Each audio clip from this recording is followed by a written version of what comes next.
বরিশাল বিশ্ববিদ্যালয়ে চান্স পাওয়ার জন্য জাস্ট একটা পদ্ধতি যদি তুমি অবলম্বন করো তাহলে তুমি বরিশাল বিশ্ববিদ্যালয়ে চান্স পাবে। আমি বরিশাল বিশ্ববিদ্যালয়ে 2টা ইউনিটে চান্স পেয়েছিলাম। একটি ইউনিটে আমাদের স্কোর ছিল 222, অন্য ইউনিটে স্কোর ছিল মাত্র 13তম।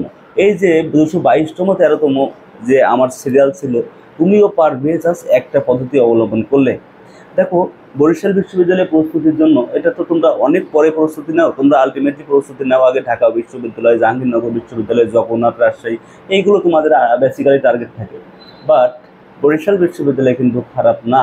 যারা বিশেষ করে খুলনা বিভাগ অথবা বরিশাল বিভাগের আছো আশেপাশে, তাদের জন্য বরিশাল বিশ্ববিদ্যালয় খুবই পারফেক্ট, যাতায়াতের ব্যবস্থা খুবই ভালো।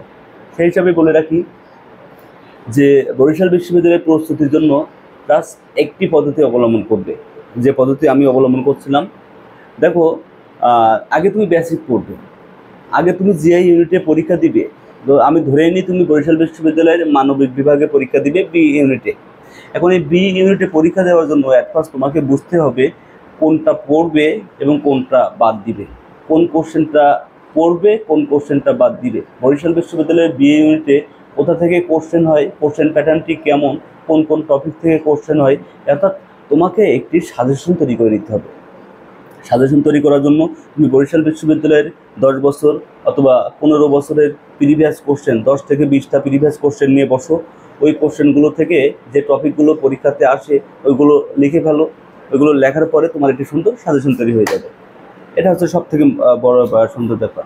এখন এই সাজেশনটা তৈরি করার পরে তুমি যেটি করবে, ওই সাজেশনের বেসিকটা পড়ার চেষ্টা করবে। তবে সবথেকে বেশি গুরুত্ব দিবে যেটা আমি করছিলাম, সবথেকে বেশি গুরুত্ব দিবে হচ্ছে প্রিভিয়াস কোশ্চেন। বরিশাল বিশ্ববিদ্যালয়ে প্রিভিয়াস কোশ্চেন থেকে হিউজ পরিমাণ কোশ্চেন কমন থাকে। ধরতে পারো 100%-এর ভিতরে 80% কমন থাকে, গ্যারান্টি। কীভাবে? এখন প্রিভিয়াস কোশ্চেন কিন্তু তোমাদের মাঝে ভুল আছে, অনেক ধারণা যে ভাইয়া প্রিভিয়াস কোশ্চেন বলতে আপনি কোনটা বোঝাইলেন? শুধুমাত্র ঢাকা বিশ্ববিদ্যালয় বা বিশ্ববিদ্যালয় রিলেটেড যে প্রিভিয়াস কোশ্চেন আপনি কি এটাই বুঝাইলেন? আসলে তা না।